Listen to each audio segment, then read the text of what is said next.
In the desolate, sun-scorched caves of Qumran, amidst the crumbling remains of the Dead Sea Scrolls, archaeologists did not just find the foundational texts of the Hebrew Bible. They unearthed a ghost. Beneath the suffocating dust of 2 millennia lay fragmented, decaying parchment written in ancient Aramaic, carrying words that the early church fathers had systematically hunted down, condemned, and attempted to erase from human memory. This was not a pagan manuscript or a manual of foreign sorcery. It was a text quoted directly, with absolute reverence, by the biblical writers themselves. In the short, often overlooked epistle of Jude, tucked away just before the apocalyptic visions of Revelation, the apostle makes a terrifying declaration regarding the judgment of the wicked, invoking a prophecy not found in Genesis, Exodus, or the major prophets. He writes, with the absolute conviction of an eyewitness to divine law, that Enoch, the 7th generation from Adam, foresaw the Lord descending with 10,000 of his holy ones to execute a merciless judgment upon the earth. The theological fracture here is impossible to ignore. A canonized, infallible book of the New Testament anchors its ultimate warning upon a text that the institutional church later decided was too dangerous for you to read. For centuries, the Book of Enoch was stripped from the hands of the laity, branded as heresy, and violently purged from the libraries of the Roman Empire. The early theologians, men like Jerome and Augustine, grew terrified of its implications. It did not present a sanitized, comforting view of heaven, where cherubs sing on distant clouds. Instead, it tore open the veil of the ancient world to reveal a cosmic catastrophe of terrifying proportions. It detailed a massive, organized insurrection against the throne of God, led not by a single rebellious adversary, but by a coalition of 200 elite celestial sentinels. The ancient Hebrew and Aramaic texts do not refer to these entities with the gentle terminology modern religion uses to soften the spiritual realm. They were the Iron, the Watchers. These were not mere messengers delivering divine decrees. They were unsleeping predatory guardians, military operators within the divine hierarchy, who abandoned their stationed posts in the heavens, descended upon the summit of Mount Hermon, and entered into a binding, blood-sworn pact to permanently corrupt the human bloodline. To the ancient mind, the spiritual realm was not an abstract concept floating in a distant, unreachable dimension. It was a heavy, overlapping reality that exerted a continuous gravitational pull on the physical world, much like the unseen forces of physics that dictate the movement of planets. The Book of Enoch acts as the Rosetta Stone for understanding this archaic, terrifying mindset. It explains the origin of demons not as fallen angels who rebelled before time began, but as the disembodied, wandering spirits of the Nephilim, the monstrous, illegitimate offspring born from the forbidden, unnatural union between the Watchers and human women. It frames the great flood of Genesis not merely as a localized judgment on human sin, but as a desperate, apocalyptic surgical strike authorized by the divine council to cleanse the earth of an engineered genetic corruption that threatened to consume humanity entirely. This was the theological bedrock of the first-century believer. It was the worldview that the apostles breathed. Yet, it was carefully amputated from the official record. By the 4th century, the institutional church demanded orthodoxy and control, viewing the Enochian narrative as a theological hazard, a wild, untamable account that granted far too much agency to the dark forces lurking just beyond the veil of human perception. They buried it, assuming the desert sands and the relentless march of time would devour the remaining copies. But the manuscript survived.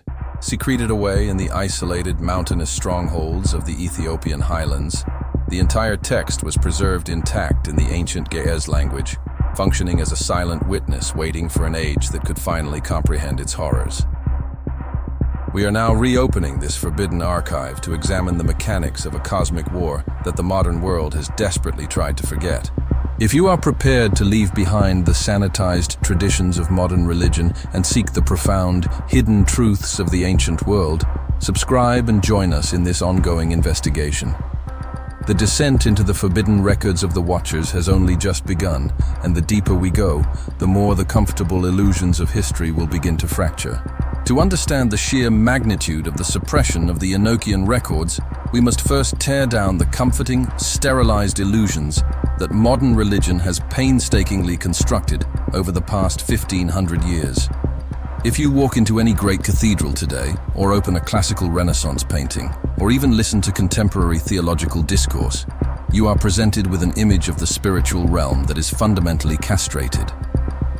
We have been conditioned to envision angels as winged, effeminate humans, glowing with a soft, benign light, plucking stringed instruments in an ethereal, cloud-swept utopia. This imagery is not just historically inaccurate, it is a profound corruption of the original ancient Near Eastern worldview. It is a psychological defense mechanism created by an institutional church terrified of the brutal, overwhelming reality of the unseen world. To the ancient Israelite, the heavens were not a place of quiet repose. They were the headquarters of a vast, terrifying, and highly structured military apparatus. When you strip away the layers of theological sanitization and look at the raw, unedited texts of the ancient world, a much darker picture emerges. The spiritual realm was understood as a complex administrative bureaucracy filled with territorial entities, cosmic administrators, and lethal enforcers of divine law. They were entities composed of pure, burning energy, possessing intellects and destructive capabilities that would shatter the human mind if fully perceived. And it is within this framework of a terrifying, bureaucratic cosmos that the true nightmare of early human history unfolds. The epicenter of this controversy, the anomaly that the institutional church has tried desperately to explain away, is located in the first 4 verses of Genesis chapter 6. It is a passage that sits in the text like an unexploded bomb. The verses describe a time when humanity began to multiply on the face of the earth, and the sons of God saw that the daughters of men were beautiful, and they took any of them they chose as wives. The text then states, with an almost clinical detachment, that the Nephilim were on the earth in those days, and also afterward, when the sons of God went to the daughters of humans and had children by them. They were the heroes of old, men of renown.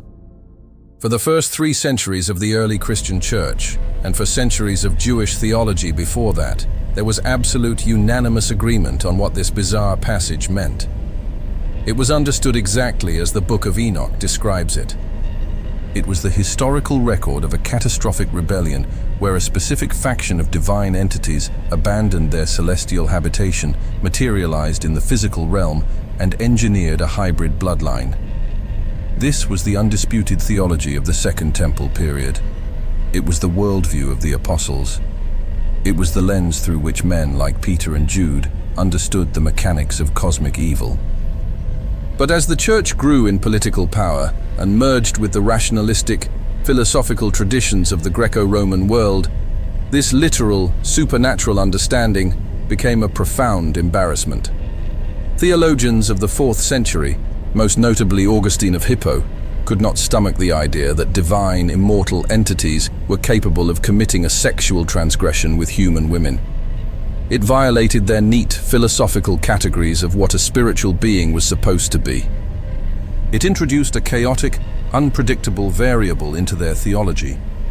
And so, the ecclesiastical authorities initiated one of the most successful cover-ups in the history of religion. They engineered a new doctrine, a theological sleight of hand known today as the Sethite hypothesis, designed to completely erase the supernatural element from Genesis chapter 6. This institutional lie posited that the sons of God were not celestial entities at all, but merely regular human men, specifically the righteous descendants of Adam's son, Seth. The daughters of men, according to this theory, were the wicked, rebellious female descendants of Cain. Therefore, the great sin that brought about the catastrophic judgment of the global flood was nothing more than believers marrying unbelievers. It is a tragically mundane explanation, a Sunday school moralism forcefully grafted onto a text that is screaming of cosmic horror. And for nearly 15 centuries, this has been the dominant, unquestioned dogma taught in seminaries and pulpits around the world. Yet, when subjected to the rigorous scrutiny of ancient Hebrew linguistics and basic logical deduction, the Sethite hypothesis collapses entirely. When the ancient Israelite scribes pressed their styluses into parchment to record the phrase that modern Bibles translate as sons of God, they were not using a generic term for pious humans. The original Hebrew phrase is B'nai ha-Elohim. In the strict, unyielding architecture of Old Testament vocabulary, this precise phrase is never used to describe mortal men. In the book of Job, the B'nai ha-Elohim are described as being present at the very foundation of the earth, shouting for joy before humanity even existed. Later in Job, they are depicted presenting themselves before the throne of God in a divine council, a gathering that includes the entity known as the Satan. These are immortal, celestial administrators. To claim that the author of Genesis suddenly hijacked this specific high-ranking cosmic title to describe a group of ordinary devout farmers from the lineage of Seth is a blatant act of textual manipulation. Furthermore, the logical implications of the Sethite theory border on the absurd. If righteous human men married unrighteous human women, the biological result is simply ordinary human children. There is no biological or genetic law that dictates that a mixed-faith marriage results in the birth of a race of bloodthirsty, dominant giants. The text of Genesis explicitly states that the offspring of this union were the Nephilim, a term whose very etymological roots in Hebrew point to the fallen ones, or those who cause others to fall. They are described later in the Israelite conquest of Canaan as terrifying anomalies of immense physical stature, a genetic aberration so hostile to the natural order of creation that God later mandated their total extermination. The presence of the Nephilim demands a supernatural catalyst. The Book of Enoch removes the blindfold of ecclesiastical tradition and forces us to look directly at that catalyst. It does not speak in vague metaphors.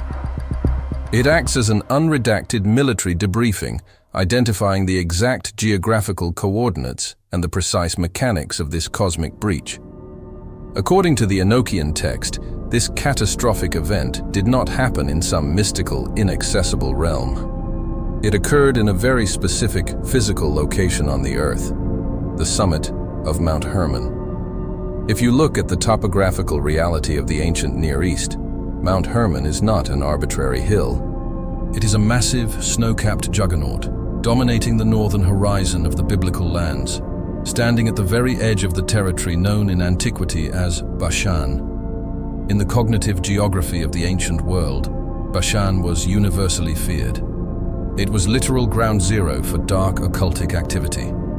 The neighboring civilizations of Ugarit and Babylon viewed this exact region as the literal gateway to the underworld, the domain of the serpent, the physical threshold where the veil between the world of the living and the realm of the dead was torn open.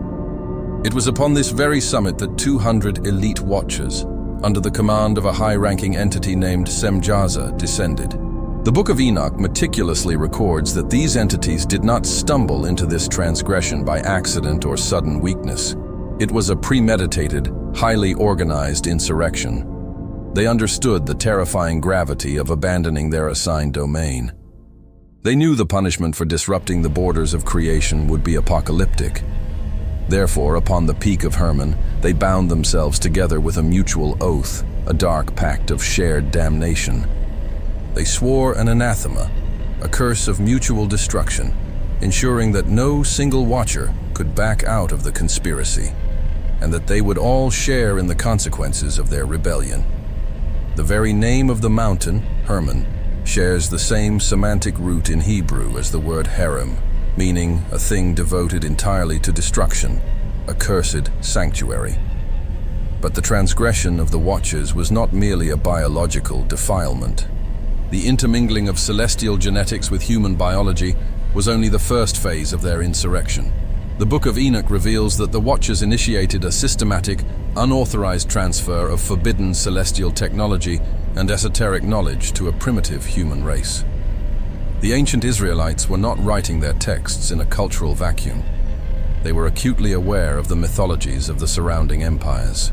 The Babylonians and the Sumerians had their own accounts of how humanity suddenly acquired advanced knowledge. They worshipped a group of mythical beings known as the Apkallu, ancient semi-divine sages who supposedly emerged from the chaotic waters before the flood. to teach humanity the arts of civilization, mathematics, and empire building. The Babylonians revered these entities as the benevolent bringers of enlightenment. The Book of Enoch serves as a brutal, unapologetic polemic against the Babylonian worldview. The Enochian author is looking directly at the gods of the surrounding empires and declaring, "The entities you worship as the bringers of civilization are actually our condemned cosmic criminals." Enoch meticulously catalogues the specific knowledge these fallen watchers imparted. An entity named Azazel taught mankind the secrets of metallurgy, the forging of swords, shields, and breastplates, transforming human warfare from localized, primitive conflicts into organized, industrialized slaughter. He taught them the art of crafting mirrors and cosmetics, the manipulation of physical appearance to amplify seduction and alter the natural image of God. Another watcher, Barakijal, taught the reading of the stars, introducing the chaotic fatalism of astrology. Semjaza instructed humanity in root cuttings, enchantments, and the manipulation of the physical world through sorcery. They did not give humanity this knowledge out of benevolence or a desire to elevate human consciousness. It was a strategic, calculated act of sabotage. By handing advanced, lethal knowledge to a species entirely unequipped with the moral architecture to handle it, the Watchers ensured the rapid, self-inflicted corruption of the entire planet. They weaponized human potential. They turned the Earth into a theater of unmitigated violence, bloodletting, and dark spiritual technology, systematically eroding the boundaries between the sacred and the profane. The Earth was no longer a sanctuary of divine order. It had been terraformed into a mirror image of the rebellious celestial domain. And as the Earth groaned under the weight of this newly acquired lethal knowledge, the biological consequence of the Watcher's oath on Mount Hermon began to manifest. The wombs of human women had become the incubators for an unauthorized hybrid existence. The boundaries of creation had been violently breached, and from that breach, something entirely hostile to the design of the Creator was preparing to take its first breath in the physical world. When the boundary between the celestial and the terrestrial was shattered upon the frozen peaks of Mount Hermon, the consequence was not merely a theological abstraction. It was a biological cataclysm. The union of the Watchers and human women produced an offspring that the ancient texts refer to with undisguised terror. These were the Nephilim. The modern mind, conditioned by centuries of fairy tales and diluted folklore, struggles to comprehend the true nature of these entities. We hear the word giant and we imagine an overgrown human, a biological anomaly of excessive pituitary growth. But the ancient Near Eastern authors were not describing a medical condition. They were documenting the manifestation of an apex predator that did not belong in the natural order. The Nephilim were the physical embodiment of cosmic treason, possessing the corrupted, eternal essence of their angelic fathers, bound within the heavy, dense flesh of their human mothers. They were a violent collision of two incompatible spheres of creation, and their very existence tore at the fabric of the physical world. The Book of Enoch provides a harrowing, unredacted account of what happened when this hybrid race began to multiply. It records that their physical stature and their appetites were entirely unsustainable by the natural ecology of the Earth.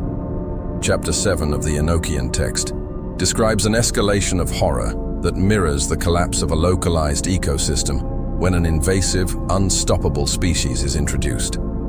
At first, the giants consumed all the acquisitions of men. They devoured the harvests, the livestock, the resources that early humanity had painstakingly cultivated.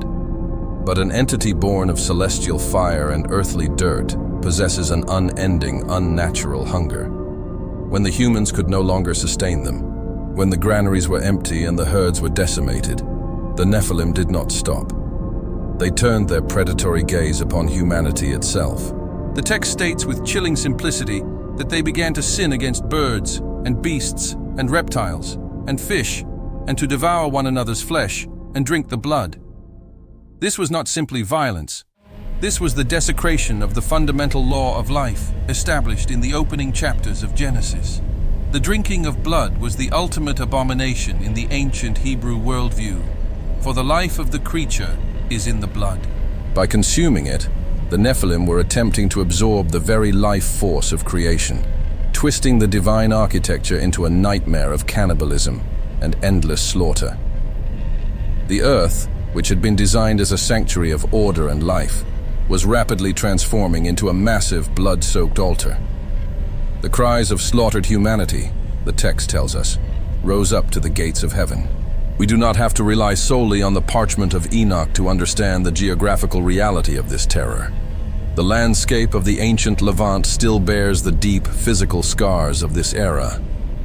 If you travel today to the desolate, windswept plateaus of the Golan Heights, the very region the ancients called Bashan, you will find the architectural footprints of a civilization that defies the capabilities of nomadic pastoralists. Hidden amidst the rugged terrain is a colossal megalithic structure known in Arabic as Rujm el-Hiri, and in modern Hebrew as Gilgal Rephaim, which translates literally to the Wheel of the Giants. It is a massive, concentric complex of unhewn basalt stones weighing thousands of tons, arranged in perfect astronomical alignment. At its very center lies a massive subterranean burial chamber.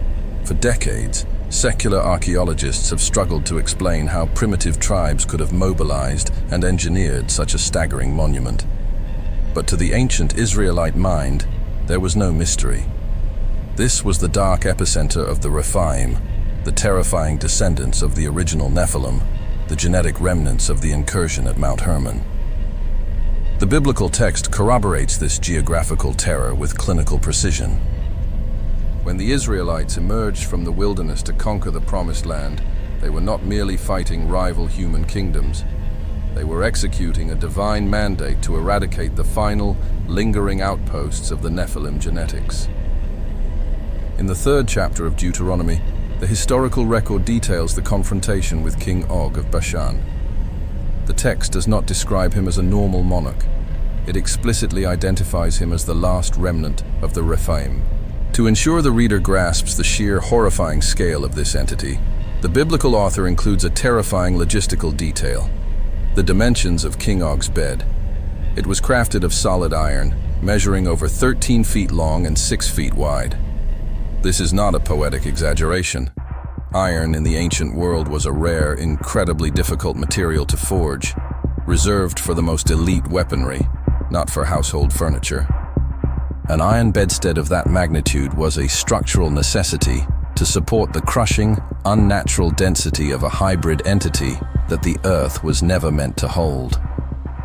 But the physical eradication of the giants presented an entirely new, catastrophic theological problem. You can kill a mortal body with a sword, a spear, or the crushing waters of a global flood. But what happens when you kill a creature that is only half mortal? What happens to the immortal angelic essence inherited from the Watchers when the physical vessel is destroyed? This is where the Book of Enoch unveils one of the most profound and unsettling mysteries of the unseen world: the true origin of demons. Modern Christianity often uses the terms fallen angel and demon interchangeably, creating a confusing, muddy theology. The ancient texts, however, maintain a rigid, terrifying taxonomy. According to the 15th chapter of Enoch, fallen angels and demons are not the same thing at all. When the archangels declared the judgment of God upon the Nephilim, forcing them to slaughter one another in a brutal war of attrition, their physical bodies died. But their spirits, born of the heavens above and the earth below, could not be destroyed. Yet because of their corrupted, unauthorized origin, they were violently rejected by both realms. They could not ascend to the heavenly sanctuary, for they were born of earthly defilement, and they could not descend into the peaceful rest of Sheol, the ancient realm of the human dead, because their essence was partially divine. They were condemned to become anomalies of the spiritual realm. The Book of Enoch dictates that these disembodied spirits of the giants shall be called evil spirits upon the earth, and on the earth shall be their dwelling. They shall afflict, oppress, destroy, attack, do battle, and work destruction on the earth. They take no food, but nevertheless hunger and thirst, and cause offenses. This is the anatomical blueprint of demonic activity. The demons of the New Testament, the entities that possess the living and drive men to madness, are not the magnificent, terrifying watchers who descended upon Hermon. They are the orphaned, wandering ghosts of their dead bastard children. They are trapped in an invisible dimension superimposed over our own, eternally roaming the arid places, consumed by an insatiable, agonizing hunger for the physical sensations they lost when their giant bodies were destroyed. This is why, in the Gospels, when Christ confronts the demonic legion, they are terrified of being cast into the abyss, and instead beg desperately to be allowed to enter the bodies of a herd of swine. They are desperate for a physical vessel. They are the lingering parasitic infection of the original cosmic transgression, left to roam the earth until the final day of judgment. While the spirits of the Nephilim were condemned to wander, the fate of their fathers, the 200 elite watchers who initiated the rebellion, was an execution of divine justice so severe that it echoes throughout the entire biblical canon. As the blood of the corrupted earth cried out, the book of Enoch records that the 4 supreme archangels looked down from the holy sanctuary: Michael, Uriel, Raphael, and Gabriel. We must discard the Renaissance imagery of chubby, winged cherubs. These were the high commanders of the divine military, beings of blinding, overwhelming terror, carrying out the direct orders of the Ancient of Days. The decree they delivered was absolute. The earth had to be sterilized. The physical manifestation of the corruption had to be drowned beneath the chaotic waters of the abyss, leading to the catastrophic event we know as the Great Flood. The deluge was not merely a punishment for human immorality. It was a desperate, global decontamination protocol, wiping out a biosphere that had been fundamentally, genetically compromised. When the book of Genesis states that Noah was perfect in his generations, the Hebrew word used is tamim, a word strictly associated with physical, biological purity, unblemished by defect. Noah and his family were the last untainted remnants of the original human design. But before the waters fell, the watchers had to be dealt with. They could not be allowed to witness the destruction of their offspring or to ever interfere with the mechanics of creation again. The command given to the archangel Raphael regarding the leader of the transgression, Azazel, is recorded with brutal juridical precision. The Lord commands Raphael to bind Azazel hand and foot and cast him into the darkness. He is instructed to make an opening in the desert, which is in Dudael, and cast him therein. He is to place upon him rough and jagged rocks and cover him with absolute darkness, that he may not see the light, and that on the great day of judgment he may be cast into the fire. This specific, terrifying geographic imprisonment is not an isolated Enochian myth. It is the exact theological reality that the apostles Peter and Jude relied upon when writing their New Testament epistles. When the apostle Peter wrote his second letter, warning the early church about the severity of divine judgment, he did not use the standard Greek word for hell or the grave. He bypassed Hades and Gehenna. Instead, he reached deep into the ancient mythological vocabulary of the cosmic war and used the verb tartaru. He stated that God did not spare the angels who sinned, but cast them down to Tartarus, delivering them into chains of deepest darkness to be kept for judgment. Tartarus was understood in the ancient world not as a place of human punishment, but as the deepest, most impenetrable subterranean abyss in the cosmos, a maximum security prison designed exclusively for rogue divine entities. The Watchers were stripped of their heavenly glory, bound in metaphysical chains forged by the archangels, and buried alive beneath the shifting sands of the desert, crushed under the weight of jagged rocks and impenetrable silence. They are still there. As you listen to these words, as the modern world goes about its frantic, oblivious existence beneath the crust of the earth, in a dimension of darkness that defies human comprehension, the architects of humanity's darkest age remain chained in the abyss. They are conscious. They remember the heights of the heavenly sanctuary. They remember the blood of Mount Hermon, and they are waiting in the suffocating blackness for the final apocalyptic trumpet to sound, knowing that their release will only herald their eternal destruction in the lake of fire.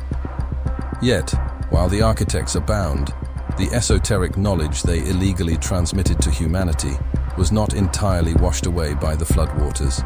The blueprints of their dark technology survived the deluge, taking root in the post-flood empires, silently guiding the human race toward a different kind of destruction. In the desolate aftermath of the Great Flood, the waters receded, leaving behind a sterilized, silent earth. The colossal, mutated biology of the Nephilim had been drowned, their physical forms crushed into the sediment of a fractured world. But water cannot wash away an idea. It cannot drown a concept. The forbidden technology, the esoteric sciences, and the dark sorceries imparted by the fallen watchers did not perish in the deluge. They survived in the minds of the survivors, passed down as whispered secrets, hidden traditions, and fragmented memories of a golden age when gods walked among men. It did not take long for this dormant infection to violently erupt once again upon the plains of Shinar. The human race, traumatized by the apocalypse of the flood, did not turn toward their creator in terrified reverence. Instead, under the leadership of a ruthless, unifying tyrant named Nimrod, they initiated the second great cosmic insurrection. The construction of the Tower of Babel is often taught as a naive, primitive attempt by ancient farmers to build a staircase to the clouds. But to the ancient Near Eastern mind, it was something far more sinister. It was a technological and spiritual enterprise of apocalyptic proportions. When the ancient Hebrew text introduces Nimrod, it uses a highly specific, loaded terminology. It states that he began to be a mighty one in the earth. The Hebrew word deployed here is Gibor. It is the exact same classification used in Genesis chapter 6 to describe the Nephilim, the mighty men of old, the men of renown. Nimrod was not merely a political king, he was attempting a dark, alchemical transformation. Through the recovery of the Watcher's forbidden knowledge, he was engineering his own elevation into the realm of the divine, attempting to become the post-flood equivalent of the giants. And his grand project, the Tower of Babel, was the instrument of this rebellion. It was not a tower in the modern architectural sense. It was a ziggurat. In the ancient Mesopotamian worldview, a ziggurat was not a building, it was a machine. It was a tether, an artificial mountain designed to rip open a localized portal between the terrestrial and the celestial. It was a landing pad for the gods. The humans of Shinar were not trying to climb up to heaven. They were using the occult mechanics taught by Azazel and Semjaza to pull the hostile, territorial entities of the unseen realm back down to Earth. They were attempting to re-establish the exact conditions that had necessitated the flood. The divine response to the Babel insurrection reveals the most terrifying hidden paradox in all of biblical theology. A paradox that the Book of Enoch illuminates, but which the modern Western Church has completely buried. When God descended to dismantle the Babel project, he did not simply confuse their languages and walk away. He executed a cosmic divorce.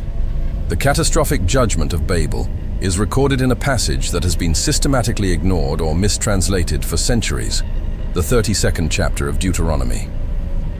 The original Hebrew text, later confirmed by the oldest manuscripts of the Dead Sea Scrolls, states that when the Most High divided the nations, when he separated the sons of Adam, he fixed the borders of the peoples according to the number of the sons of God. Let the absolute gravity of that ancient legal decree settle into your mind. God did not just scatter humanity across the globe. He formally disinherited them. He handed the 70 nations of the earth over to the administration of 70 high-ranking celestial entities, the sons of God, the Watcher-class beings of the Divine Council. He assigned the cosmos to a bureaucracy of lesser gods. Yahweh kept only a singular, barren desert nomad named Abraham for himself, from whom he would engineer a new, set-apart bloodline. The rest of the planet was legally surrendered to the dominion of the unseen realm. This is the monumental hidden architecture of the biblical narrative. The world is not suffering under the random chaos of human politics or the singular malice of a solitary devil. It is caught in the crossfire of a vast territorial war between hostile divine administrators. The gods of the ancient world, Zeus, Marduk, Baal, Osiris, were not the imaginary figments of primitive, superstitious minds. They were the very real, terrifyingly powerful entities assigned to govern the nations at Babel. But just like the Watchers of Mount Hermon, these cosmic administrators rebelled. They corrupted their mandates. Instead of shepherding the nations in divine order, they demanded blood sacrifice. They instituted systems of slavery, war, and spiritual degradation. They sought to steal the worship that belonged solely to the Ancient of Days. This rebellion of the national gods culminated in a terrifying cosmic tribunal recorded in Psalm 82. It is a scene that makes modern theologians deeply uncomfortable. The text opens with a vision of the high court of the universe. God takes his stand in the divine council. He renders judgment among the gods. The Hebrew word used here is Elohim. It is the plural form, referring to a specific class of spiritual beings that exist in the unseen realm. The Creator is not holding a trial for corrupt human politicians or earthly judges. He is staring down the hostile territorial entities of the cosmos. He indicts them for failing to defend the weak, for ruling in darkness, and for shattering the foundations of the earth. And then, he issues a sentence of absolute, annihilating terror. He decrees, "I said, you are gods, sons of the Most High, all of you. Nevertheless, like men you shall die and fall like any prince." An immortal entity, a being composed of celestial fire and pure intellect, is told that it will be stripped of its immortality and executed like a fragile, bleeding mortal. This is the ultimate stakes of the unseen war. The history of the world, from the blood-soaked altars of the ancient empires to the industrialized slaughter of the 20th century, is not merely the record of human depravity. It is the manifestation of this cosmic rebellion, the frantic, destructive thrashing of condemned gods who know their execution is pending. The Book of Enoch provides the expansive, terrifying backstory to this conflict. It maps the territory. It names the commanders. It exposes the tactical blueprint of the enemy. So why, if this text is the ultimate key to understanding the profound, supernatural war waged across the pages of Scripture, was the Book of Enoch violently ripped from the hands of the believer? Why was it banned, hunted down, and burned by the very institution claiming to protect divine truth? The answer lies in the greatest theological tragedy of the first millennia, the Greek captivity of the Church. As the Christian movement expanded outward from the dusty, blood-stained soil of Jerusalem and permeated the marble halls of the Roman Empire, it collided with the intellectual juggernaut of Greek philosophy. Men raised in the traditions of Plato, Aristotle, and Socrates began to take the reins of ecclesiastical power. They were brilliant, aristocratic, and fiercely rational, but they were entirely disconnected from the raw, terrifying, supernatural worldview of the ancient Hebrews. Greek philosophy, particularly Platonism, demanded a universe of clean, mathematical order. It posited a spiritual realm that was abstract, distant, and perfectly serene, completely detached from the messy, fleshy reality of the physical world. When these Hellenized theologians, figures like Origen, Jerome, and Augustine, encountered the Book of Enoch, they were struck with visceral revulsion. The text was deeply offensive to their refined philosophical sensibilities. It described a heaven that was intensely physical, where celestial beings possessed desires, could abandon their stations, and could physically intermingle with human women. It depicted a cosmos teeming with rogue entities, wandering ghosts of cannibalistic giants, and a god who was locked in a brutal administrative war with his own council. This did not fit the neat, sanitized boxes of Greek metaphysics. The Enochian worldview was too wild, too unpredictable, and far too dangerous for an imperial church trying to establish total intellectual and political control over a fracturing empire. In the 4th century, under the shadow of the Emperor Constantine, Christianity was transformed from a persecuted, underground rebellion into the official religion of the Roman state. The empire required unity. It required a theology that could be codified, managed, and controlled from the pulpits of state-sanctioned basilicas. The Book of Enoch was inherently uncontrollable. It empowered the individual to see beyond the political structures of the earth and recognize the dark, invisible forces pulling the strings of emperors and kings. A text that exposes the demonic architecture behind human empires is a terrifying threat to an institution that has just married itself to the greatest empire on earth. And so, the systematic eradication began.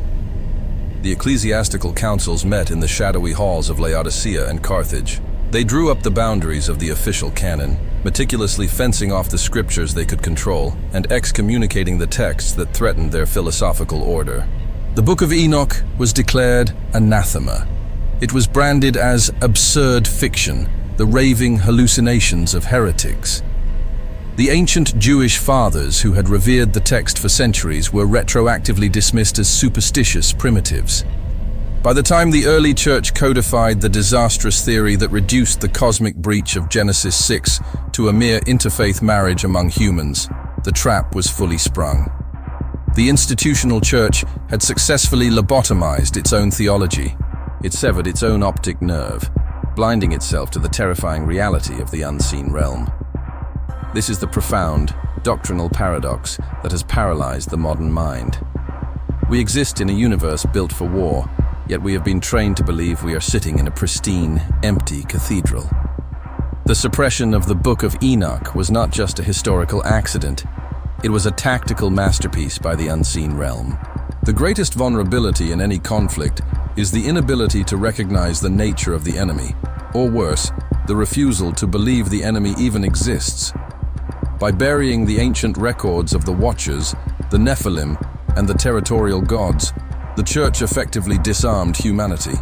It reduced the roaring, predatory reality of the demonic realm to psychological metaphors, moral failings, and outdated superstitions. When modern man reads the ancient texts, he reads them through a lens cracked by centuries of Greco-Roman philosophy. He sees the story of David and Goliath and imagines a simple underdog tale about human courage, completely oblivious to the fact that Goliath was a direct genetic descendant of the Rephaim, a terrifying remnant of the Mount Hermon incursion, heavily armored in the bronze technology of Azazel, standing as the literal, biological champion of a hostile territorial god.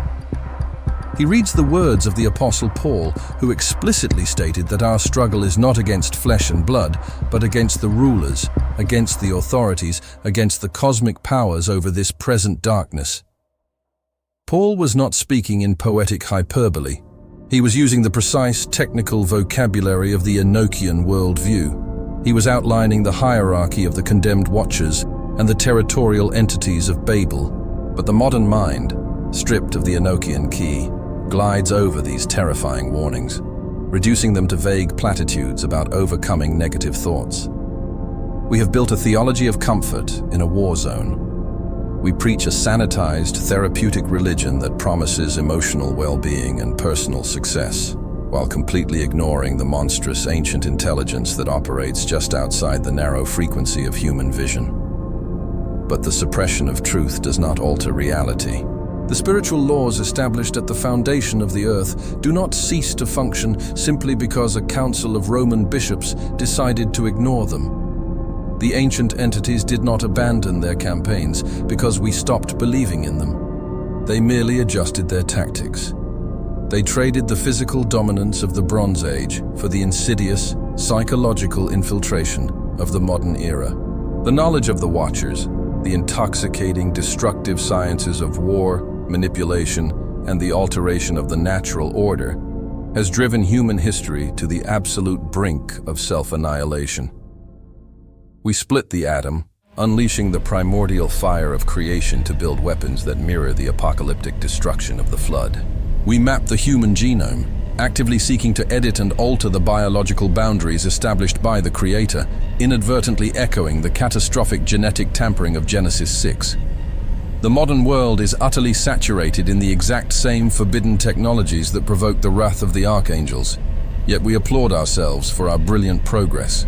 We are walking blindfolded through a minefield laid by immortal intellects, arrogant in our ignorance, convinced that our secular rationality has banished the ghosts of the ancient world. But the veil is growing incredibly thin. The paradox cannot be maintained forever. The forces of the unseen realm are operating with an accelerating, terrifying desperation, because the cosmic clock is winding down. The ancient prophecies, hidden in the fragments of Enoch and the visions of the biblical seers, warn that the conditions of the pre-flood world will inevitably return. The barrier between the physical and the spiritual, which has held since the days of Noah, is beginning to fracture under the sheer weight of human rebellion and the orchestrated assault of the dark territories. The forgotten knowledge is resurfacing. The ancient gods of the nations, the hostile administrators of the Babel decree, are preparing for the final apocalyptic collision. The heavy, suffocating silence that has masked the spiritual realm for 2,000 years is shattering, and humanity is entirely unequipped for what is bleeding through the cracks. When the architect of the Christian faith sat on the Mount of Olives, gazing down at the massive gilded stones of the Second Temple, his disciples asked him a question that has haunted theologians for 2 millennia. They asked for the precise signs that would signal the end of the age and the final catastrophic collision between the physical world and the kingdom of heaven. Christ did not offer them a political timeline or a simple calendar of earthly wars. Instead, he gave them a terrifying historical anchor. He stated, with absolute chilling clarity, that the days of the coming of the Son of Man would perfectly mirror the days of Noah. For centuries, the Western Church has domesticated this terrifying prophecy. We have been taught from the pulpit that Jesus was merely warning us about human apathy, that people in the end times would be distracted, eating, drinking, and marrying, oblivious to the coming judgment. This is a catastrophic misreading of the text. It is a shallow, surface-level interpretation that completely ignores the ancient, supernatural worldview Christ and his disciples shared. The days of Noah were not defined by dinner parties and human indifference. They were defined by an ontological crisis. They were defined by the violent, unauthorized tearing of the dimensional veil, the descent of the 200 watchers upon Mount Hermon, the proliferation of forbidden celestial technology, and the biological corruption of the human genome. When Christ pointed back to the pre-flood world, he was not giving a moral lecture on distraction. He was issuing a terrifying prophetic guarantee that the exact supernatural conditions that necessitated the annihilation of the ancient world would return in full force before the final curtain fell on human history. The architecture of the apocalypse is fundamentally Enochian. To understand how this ancient nightmare is bleeding into our present reality, we must examine the prophetic blueprint left by the ancient Hebrew seer, Daniel. While exiled in the heart of the Babylonian Empire, a civilization built entirely upon the forbidden knowledge of the Watchers, Daniel interpreted a vision of a massive, multi-layered statue representing the succession of human empires. The final empire, the global system that exists immediately prior to the final divine judgment, is represented by the feet of the statue, forged from an unnatural, structurally doomed mixture of iron and brittle clay. When Daniel explains the meaning of this final, apocalyptic kingdom, he uses a phrase so bizarre, so completely alien to normal political discourse, that modern commentators simply skip over it. He states that in the final days, they will mingle themselves with the seed of men, but they will not cleave one to another, even as iron is not mixed with clay. We must ask the terrifying, obvious question, who are they? In the strict, unyielding grammar of the ancient text, they are a separate, distinct entity from the seed of men. Daniel is describing an apocalyptic return to the exact genetic crisis of Genesis chapter 6. The ancient transgression of Mount Hermon is not merely a dark chapter in forgotten history. It is the scheduled, prophesied climax of the human era. The unseen realm is actively preparing to bridge the biological divide once again. But the modern incarnation of this cosmic breach will not look like giant club-wielding warlords roaming the desert. The entities of the unseen realm are infinitely intelligent, and they understand that a technologically advanced humanity requires a highly sophisticated deception. We are currently witnessing the absolute zenith of the Watcher's forbidden curriculum. The knowledge of Azazel, which began with the forging of bronze swords and primitive alchemy, has evolved into the staggering, terrifying science of the modern age. We are now standing on the precipice of the transhumanist revolution. The greatest minds of our century, funded by the most powerful corporations on Earth, are openly attempting to edit the human genome, to merge human consciousness with artificial intelligence, and to fundamentally alter the biological blueprint established by the Creator. They speak of achieving immortality, of upgrading the fragile human vessel into something indestructible. This is not scientific progress. It is the ancient, demonic ambition of Nimrod repackaged in sterile laboratories. It is a deliberate, organized attempt to destroy the Tamim, the unblemished, pure biological design of humanity that God preserved through Noah. The enemy knows that if the image of God can be genetically shattered and rebuilt into a hybrid, artificial vessel, that vessel can no longer be redeemed. It becomes a permanent, unsalvageable anomaly in the architecture of creation. Simultaneously, the psychological firewalls of the human race are being methodically dismantled through the mass administration of what the ancient Greek texts called pharmakia. Modern translations often reduce this word to sorcery or witchcraft, stripping it of its terrifying practical reality. In the ancient world, pharmakia was the highly technical use of mind-altering substances to intentionally break down the neurological barriers that separate the physical brain from the spiritual realm. It was the forced opening of the human mind to the frequencies of the disembodied Nephilim spirits. Today, we see an unprecedented global explosion of esoteric pharmacology under the guise of enlightenment and psychological therapy, inviting millions of unprotected minds to commune directly with the exact entities that the Book of Enoch warns are roaming the earth, consumed by an insatiable hunger to inhabit human consciousness. But the most profound, deeply orchestrated deception of the modern era is the complete rebranding of the spiritual realm. The entities that rule the darkness of this world know that modern man is too arrogant, too steeped in scientific materialism to bow down before ancient statues of Baal or Marduk. Therefore, the unseen realm has executed a brilliant global psychological operation. They have disguised the ancient demonic architecture as an advanced extraterrestrial phenomenon. For the last 70 years, the human race has been culturally conditioned through endless media, governmental disclosures, and scientific speculation to anticipate contact with highly evolved beings from the stars. When you strip away the modern sci-fi terminology and examine the reported encounters with these entities, the behavior is violently, undeniably ancient. The abduction phenomena, the unauthorized genetic harvesting, the communication of esoteric technology, the paralyzing dread, it is a precise surgical repetition of the Watcher's modus operandi. They are not travelers from distant galaxies. They are interdimensional territorial entities originating from the localized, unseen realm that intersects our own. They are the same entities that demanded blood on the altars of the ziggurats, presenting themselves now as the benevolent architects of human evolution, waiting for the perfect moment of global crisis to step through the veil and offer a desperate humanity a false, catastrophic salvation. The alien deception is the Trojan horse designed to bypass the theological defenses of the modern world. Yet, this creeping deception is merely the prelude to the ultimate, terrifying fracture of the cosmic order. The Book of Revelation, the final, apocalyptic capstone of the biblical canon, explicitly details the exact moment when the ancient quarantine established by the archangels will be broken. In the 9th chapter, the Apostle John is shown a vision of the 5th trumpet of judgment. He sees a star that had fallen from the heavens to the earth. This is not a meteorite.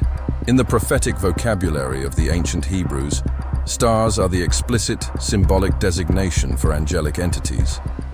This fallen celestial being is handed the key to the shaft of the bottomless pit. The Greek text uses the word abusos, translating directly to the abyss, the exact subterranean maximum security prison known as Tartarus, where the prophet Enoch and the apostle Peter explicitly stated the original 200 watchers of Mount Hermon were bound in chains of impenetrable darkness.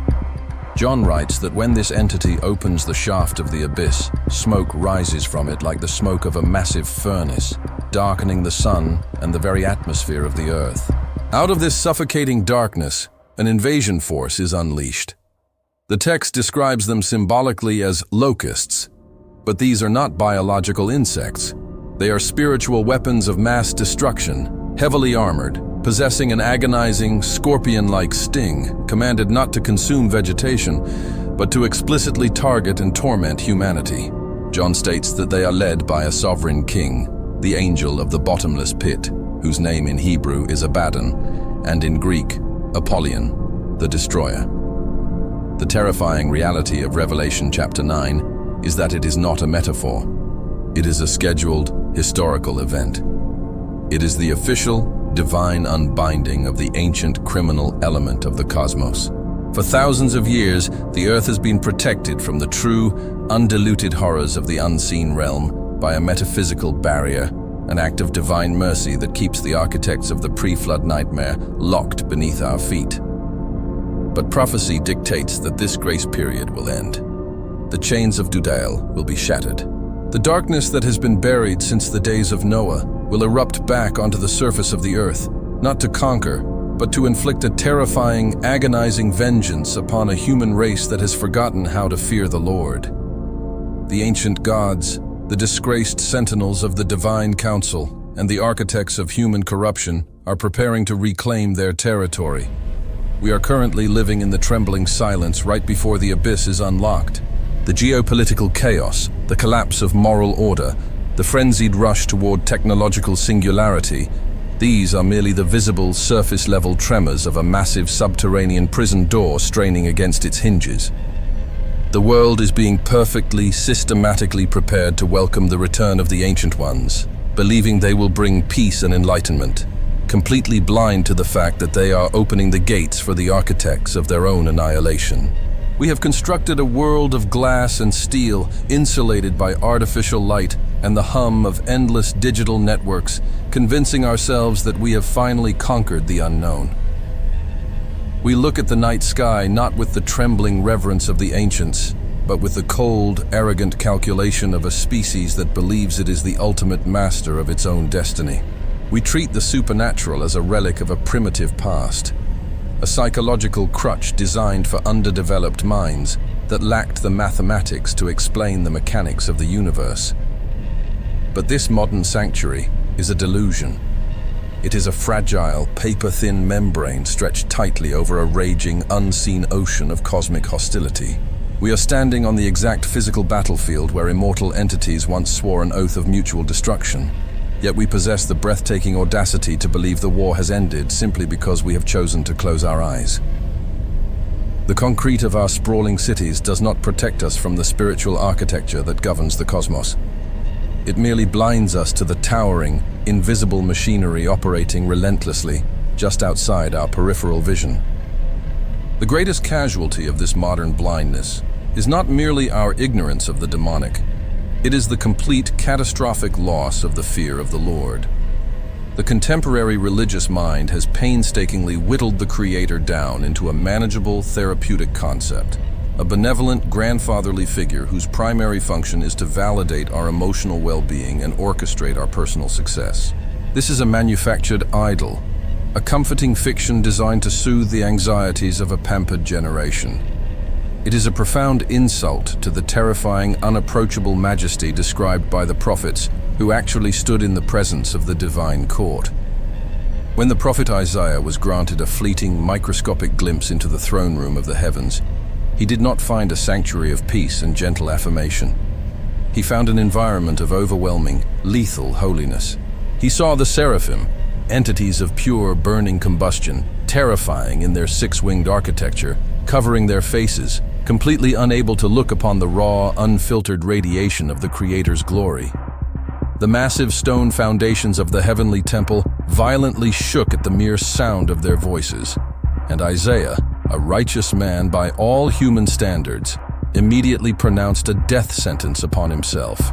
He was entirely convinced that the sheer radioactive purity of the Almighty would incinerate his mortal flesh on contact. The fear of God in the ancient world was not a polite religious respect. It was a visceral, bone-crushing terror. It was the sudden, paralyzing realization of the infinite, unbridgeable chasm between the uncreated God and the created being.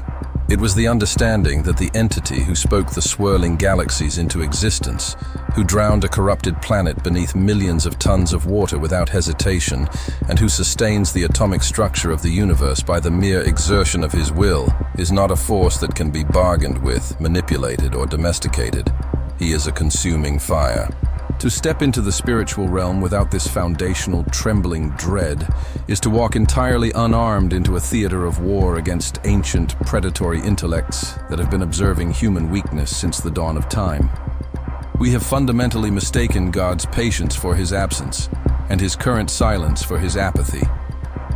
In the grand, terrifying architecture of this cosmic conflict, we must finally come to terms with the stark reality of our own condition. We are not the sovereign architects of the universe. We are not slowly evolving into divine beings. We are fragile, bleeding vessels of clay and breath, animated for a brief, fleeting moment on a stage that was built eons before our arrival. We possess a lifespan that amounts to nothing more than a vapor, a microscopic fraction of a second in the vast timeline of the immortal entities that surround us. The Watchers who descended upon Mount Hermon, the disembodied spirits of the Nephilim that wander the arid wastes, the territorial administrators who demand the blind allegiance of the nations, they do not sleep. They do not age. They do not experience the slow, degrading decay of time. They operate with a cold, relentless precision, executing a war of attrition against a human race that has completely forgotten how to defend itself, or even that it is under attack. As the heavy hands of the cosmic clock continue to turn, pushing us inexorably toward the prophesied collision, the comforting illusions of our modern age will inevitably begin to disintegrate. The scientific explanations will fail. The political structures will collapse under the crushing weight of an unseen gravity. The pharmaceutical firewalls will break down, and the heavy, terrifying reality of the unseen realm will bleed through the cracks of our fractured society. The forbidden knowledge of the Watchers has already saturated the earth, preparing the physical world for the return of its ancient, hostile masters. The subterranean chains that hold the architects of the pre-flood nightmare are straining against the rock. The universe is not a chaotic accident of biology and physics, nor is it a gentle, forgiving nursery for human self-discovery. It is an absolute monarchy governed by unyielding, terrifying laws, and we are residing in a province currently under heavy, invisible siege. The ancient texts were not preserved in the desert sands to entertain us or to provide comforting moral allegories. They were left as a grim, unredacted survival manual. They are a warning carved in blood and stone that the darkness outside our walls is ancient, it is fiercely intelligent, and it is waiting. When the final trumpet shatters the suffocating silence of history, and the skies are rolled back like a scroll to reveal the terrifying, burning machinery of the divine court, the time for philosophical debate and comfortable theology will instantly evaporate. There will be no profound revelations of human greatness, no final, glorious elevation of the human spirit. There will only be the naked, trembling soul of mortal man, standing completely exposed before the blistering, inescapable reality of the Ancient of Days, forced to give an account in a cosmos where absolutely nothing has ever truly been hidden.